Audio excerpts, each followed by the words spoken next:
मगर वहाँ जाने के बाद में सेना में भर्ती हो रही थी, जो एक सर्विसमैनों की बच्चों की और वीर सैनिकों के बच्चों की भर्ती हो रही थी। उसमें हमको ये हुआ कि सेना में भर्ती हो जाऊं। मैंने ये चीज़ को फीस को छोड़ करके मैंने सेना में, क्योंकि हमारी परिस्थिति बहुत ख़राब थी, मैं सेना में भर्ती के लिए किया। और उसमें ये हुआ कि अफसर लोगों ने बोला कि इसको आप रख लीजिए और इसकी माँ को कह दीजिए, सेंट्रल कमांडेंट से हुक्म मिला कि इसकी माँ को घर भिजवा दीजिए और इसको यहाँ रख लिया जाए। इसको फिटनेस अगर सही है तो इसको भर्ती कर लिया जाए। मैं वहाँ सेंटर लखनऊ में रुका। मेरी माँ को पंजाब हावड़ा, अमृतसर हावड़ा चलती है, उस ट्रेन पर मैं माँ को बैठाकर घर भेज दिया। CCN न्यूज़ 24 के सभी दर्शकों को मेरा नमस्कार। दर्शकों, इस वक्त मेरे साथ आप एक वृद्ध व्यक्ति को देख सकते हैं और इनका नाम जगदीश प्रसाद तिवारी है। उत्तर प्रदेश से आए हैं आज यहाँ पे और पूर्व सैनिकों के धरने में आज ये भी सम्मिलित हुए हैं। दर्शकों, आपने लगातार हमारे चैनल पे 66-65 दिनों से पूर्व सैनिकों का धरना पल पल देखा है और मेरे साथ जगदीश प्रसाद जी हैं। आप इनको एक बार देख लीजिए, वृद्ध है ये और आज यहाँ पे आए हैं। मतलब मान के चलिए 1000 किलोमीटर तक का इन्होंने ट्रैवल किया है यहाँ पे आने के लिए। और जो भी चीज़ें इनके साथ जब तक ये सेना में थे उन चीज़ों का खुलासा करना है, जैसे कि जो बटमैन सिस्टम है, किस प्रकार से सेना के अंदर जवानों को प्रताड़ित किया जाता है, आज ये उन चीज़ों का खुलासा करेंगे। सेना हमारे देश के लिए चौकीदार भी है, देश के लिए देशभक्ति की सबसे बड़ी मिसाल सेना है और देश के लिए अपनी जान कुर्बान करवाने वाली सेना है। लेकिन सेना के अंदर पहली बार इतिहास में ऐसी चीज़ें देखने को मिल रही है कि इतनी डिस्क्रिमिनेशन है, इतना भेदभाव है। आज इन्हीं चीज़ों को हमारे चैनल के माध्यम से जगदीश जी खुलासा करने जा रहे हैं और मैं चाहूँगी कि इस वीडियो को जितने भी वृद्ध व्यक्ति हो, वृद्ध सेना रिटायर्ड जो लोग हैं, चाहे जितने भी जिनके साथ ये चीज़ें हुई है, जो भेदभाव जो बताने जा रहे हैं अंकल जी, उनको एक बार पूरी तरह से देखिएगा वीडियो को और ज़्यादा से ज़्यादा शेयर कीजिएगा। आप सर जरा पॉज कर दो अब एक बार। जगदीश जी, क्या आपने अपने कार्यकाल में 30 से 40 साल की आपने भी नौकरी दी है सेना के अंदर, तो क्या कभी आपने बटमैन सिस्टम जो कहते हैं, बड़ी सिस्टम सहायक था, उसमें कभी आपने भी कार्य किया है? हाँ, किया है मैडम। मैंने मेरे पिताजी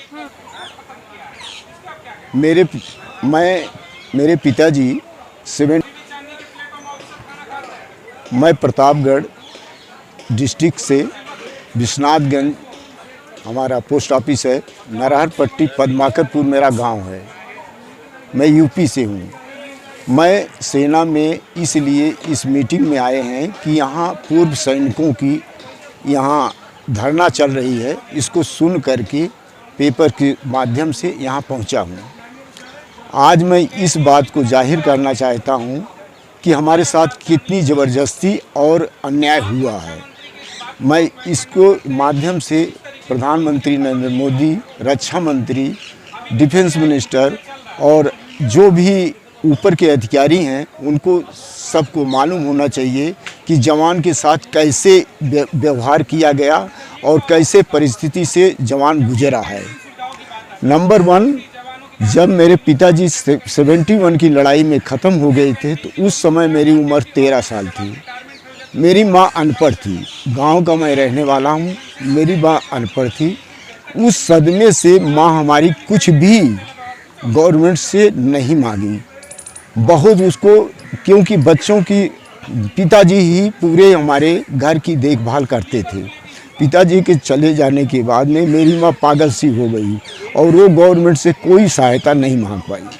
माँ मेरी झेलती रही, जो भी गवर्नमेंट से पेंशन मिलती रही उसको ले करके हम लोगों को पाली पोसी। जब मैं बालिग हो गया, बड़ी शर्म की बात है, बालिग हो गया तो मैं अपने पिताजी की शान के लिए मैं आर्मी ज्वाइन करने की कोशिश किया और गवर्नमेंट मेरी बहुत मदद भी की। क्यों? सेना में मैं आर्मी हेडक्वार्टर लखनऊ जो सेंटर था हमारे पिताजी का, उसमें मैं अपने फ़ीस के लिए गया कि हमको फ़ीस भी जो वजीफ़ा मिलता था स्कूल में स्कॉलरशिप मिलता था फौजियों के बच्चों को, उसको भी मुझे मेरी माँ को ज्ञात नहीं था और ना मिला, क्योंकि मैं पढ़ते तो रहे मगर स्कॉलरशिप हमको नहीं मिली। जब तक पिताजी थे तब तक मिली, उसके बाद में मेरे को कुछ भी नहीं मिला। और जब मैं जानने लायक हुआ तो मैंने कहा घर का खर्चा नहीं चल रहा है, माँ परेशान हूँ, हम पढ़ाई भी नहीं कर पा रहे हैं और ना किया, क्योंकि परिस्थिति अब खाने को पूरा नहीं हो रहा है तो कैसे हो रहा है। चलो कहीं न कहीं फीस तो ले आऊँ सेंटर कमांडेंट के पास या रिकॉर्ड में जाकर के अपनी परिस्थिति को बताऊँ और उसके बाद में अपना कुछ तो मदद हो। मगर वहाँ जाने के बाद में सेना में भर्ती हो रही थी, जो एक सर्विसमैनों के बच्चों की और वीर सैनिकों के बच्चों की भर्ती हो रही थी। उसमें हमको ये हुआ कि सेना में भर्ती हो जाऊं। मैंने ये चीज़ को फीस को तो छोड़ करके मैंने सेना में, क्योंकि हमारी परिस्थिति बहुत ख़राब थी, मैं सेना में भर्ती के लिए किया। और उसमें ये हुआ कि अफसर लोगों ने बोला कि इसको आप रख लीजिए और इसकी माँ को कह दीजिए, सेंटर कमांडेंट से हुक्म मिला कि इसकी माँ को घर भिजवा दीजिए और इसको यहाँ रख लिया जाए, इसको फिटनेस अगर सही है तो इसको भर्ती कर लिया जाए। मैं वहाँ सेंटर लखनऊ में रुका।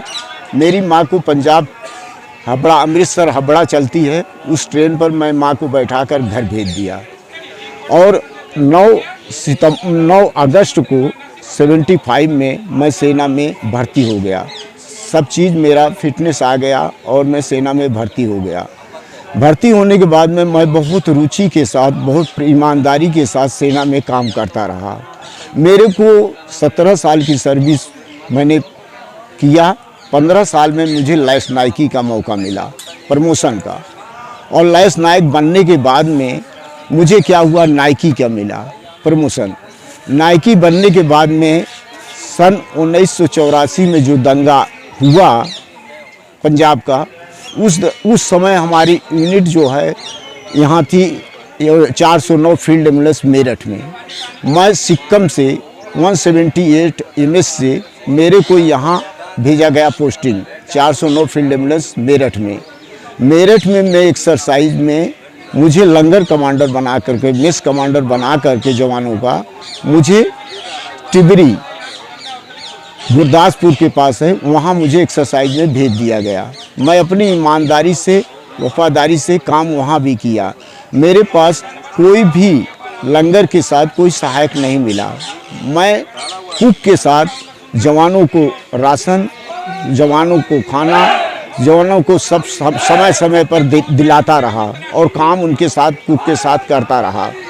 पर हमारे को इतना आराम नहीं मिल पाया, नींद नहीं पूरी हुई, जिससे मेरा दिमाग में कुछ बीमारी आ गई और मैं एडमिट हो गया। मुझे इस चीज़ का पता नहीं हुआ। जब मैं एडमिट हो गया, मुझे होश आया तो मेरे पीछे गार्ड लगे हुए थे। मैं उनको गार्डों से पूछा कि भाई क्यों आप मेरे पीछे लगे हो? तो बोले तुम्हारा दिमाग ख़राब हो गया था, इसलिए मैं तुम्हारे साथ जो है गार्ड लगा हूँ। मैंने कहा भाई ठीक है, और ऐसी बात है, कोई बात नहीं है। मैंने फिर डॉक्टरों से पूछा कि सर आप तो मैं ठीक हो गया हूँ, अब ये गार्ड हटा दीजिए और मेरे को छुट्टी कर दीजिए। पर डॉक्टर लोगों ने नहीं मना कर दिया, बोला नहीं अभी तुम ठीक नहीं हो। मैं चुप मान लिया। मैंने कहा डॉक्टरों से ज़्यादा पंगा नहीं लेना है। उसके बाद में मैंने अपनी माँ को चिट्ठी बैरन लिखा, चिट्ठी लिख करके बैरन भेजवाया किसी के माध्यम से कि इसको पोस्ट ऑफिस में कर दीजिए। मेरी माँ और मेरी वाइफ जालंधर में पहुँची। उस समय मैं जालंधर में मेरा ट्रीटमेंट हो रहा था। माँ को मैंने बोला कि मेरा ऐसे है कि मैं पेड एक्टिंग रैंक हूँ और मेरे को इस तरीके से मेरा प्रमोशन टूट जाएगा, क्योंकि लोग कह रहे हैं 89 डेज से ज़्यादा अगर हॉस्पिटल में आप सो हो जाएंगे तो आपका रैंक टूट जाएगा, क्योंकि पेड एक्टिंग है। सब्सेंटू रैंक मेरा आया हुआ था, मगर सब्सेंटू रैंक नहीं हो पाया। चाहे वो अफसर की गलती हो, चाहे वो जवान की गलती हो, हमारी तो जो हमको ज्ञात नहीं था कि 60 दिन में प्रमोशन टूट जाता है या 90 दिन में, मुझे इस चीज़ का पता नहीं था। और मुझे 2 महीना की सिक लीव दे दिए, क्योंकि एनुअल लीव मैं काट के गया था। 2 महीने की मुझे सिक लीव दे दिया। और सिक लीव काट रहे थे। उसी बीच में मेरे को एक चिट्ठी आई कि आप जो है एक्सरसाइज ख़त्म हो गई है, एमएच जालंधर के बजाय एमएच मेरठ में रिपोर्ट करें। मैंने एमएच उस लेटर के अनुसार एमएच मेरठ में अपना छुट्टी काट कर एमएच मेरठ में रिपोर्ट कर दिया। एमएच मेरठ में मेरा इंटरव्यू हुआ और डिस्चार्ज हो गया। मैं यूनिट में रिपोर्ट कर दिया। यूनिट में रिपोर्ट करने के बाद में मेरा सब सही सलामत, वहाँ बोले पार्ट 2 ऑर्डर हुआ कि ये जवान ठीक होकर के आ गया। पार्ट 2 ऑर्डर होने के बाद में सेंटर लखनऊ ने हमारे को नाइकी तोड़ करके सिपाही बना करके मुझे घर भेज दिया और एक महीने के अंदर मैं घर आ गया, क्योंकि मैं सर्विस लंबी करना चाहता था। मगर ये है कि हमको करने का मौका नहीं मिला और ना आगे बढ़ने का मौका मिला, क्योंकि जहाँ भी मैं नौकरी करने के लिए डीएससी या कहीं भी जाता था तो वो मेंटल के कारण से जो सर्टिफिकेट इन्होंने बना दिया, कोई भी सरकारी जॉब में जब जाने के लिए हमको रिकॉर्ड मांगते हैं और जब उसको फिटनेस आदमी मिल रहा है तो हमको कौन रखेगा। इसलिए मैं नौकरी से सब जगह से वंचित होता चला गया और यहाँ तक कि मैं लेबरगिरी करना शुरू कर दिया, क्योंकि मजदूरी करना पड़ा मुझे। उस 424 रुपया मेरी पेंशन बनी और अपने बच्चों को 5 लड़कियाँ मेरी थी, 1 लड़का था। मैं न बच्चों को खिला पाया न पढ़ा पाया, जिससे मेरी ज़िंदगी चौपट हो गई। और आज ना तो शहीद के परिवार को कोई फैसिलिटी मिली और ना कुछ मिली। और मैं एक शहीद के बच्चे के नाते से मैं फ़ौज ज्वाइन किया, तो मेरे साथ इतना बड़ा अत्याचार ऐसा नहीं करना चाहिए। गवर्नमेंट को इसके ऊपर देखना चाहिए। अभी एक इस रैली के अंदर पहले से भी रैली चली कि 1 रैंक 1 पेंशन, यानी सबको एक समान देखिए। मगर अभी देखिए फिर सुनने में आ रहा है कि ऐसा नहीं हुआ। अफसर लोग ने फैसिलिटी ले लिया और जवानों को छोड़ दिया, जेसीओ को एक लाइन में कर दिया, जवान और जेसीओ को। जबकि ऐसा नहीं है। जो सीढ़ी बनी हुई है फौज की नीचे से ऊपर तक, उसको सबको एक समान लेकर के चलना चाहिए था। मगर ऐसा गवर्नमेंट ने नहीं किया, क्योंकि मुझे इस रैली में आने से ये पता चला कि ऐसा भी हुआ है। आज तक मुझे पता नहीं था, क्योंकि मैं राजनीति में या किसी चीज़ में नहीं हूँ।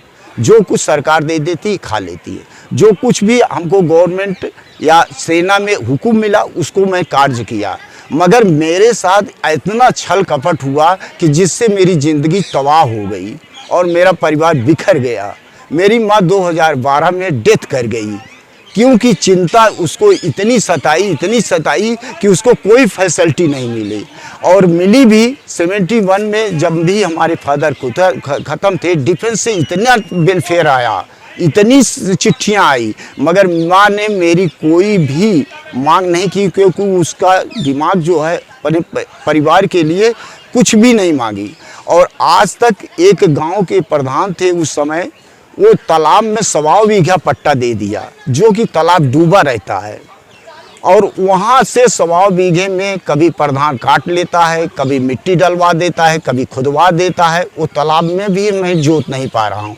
मैं सर्विस पीरियड में अपने खेती भी कुछ लिया और परिवार को आगे बढ़ाने की कोशिश किया, मगर मेरे को बीच में जो मेरी साथ अन्याय हुआ है, वो अन्याय को हमारे को जीवन में हम बर्दाश्त नहीं कर पा रहे हैं। इसलिए आपके माध्यम से ये हमारी रिपोर्ट जो है ऊपर तक जानी चाहिए, जिससे हमारा परिवार में कुछ खुशहाली आए और गवर्नमेंट हमको शहीद के दर्जे से या भूतपूर्व सैनिक के दर्जे से हमको फैसिलिटी वो मिलनी चाहिए।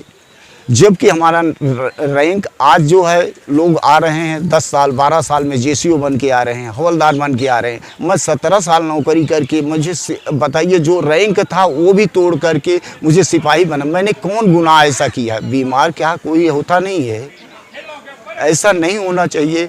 मैं इसलिए आप लोगों से के माध्यम से ये ऊपर तक मेरी रिपोर्ट पहुंचाई जाए, ताकि कम से कम वीर सैनिकों के विधवाओं को या जो वीर सैनिकों के शहीद के बच्चों को जो फैसिलिटी मिलती है, उसको जो गवर्नमेंट छीन लेती है, या कुछ कारण से, हमारी गलतियों के कारण से, या कुछ या जो अज्ञान में हमारे से हो गया, तो उसके लिए कम से कम गवर्नमेंट को सोचना चाहिए।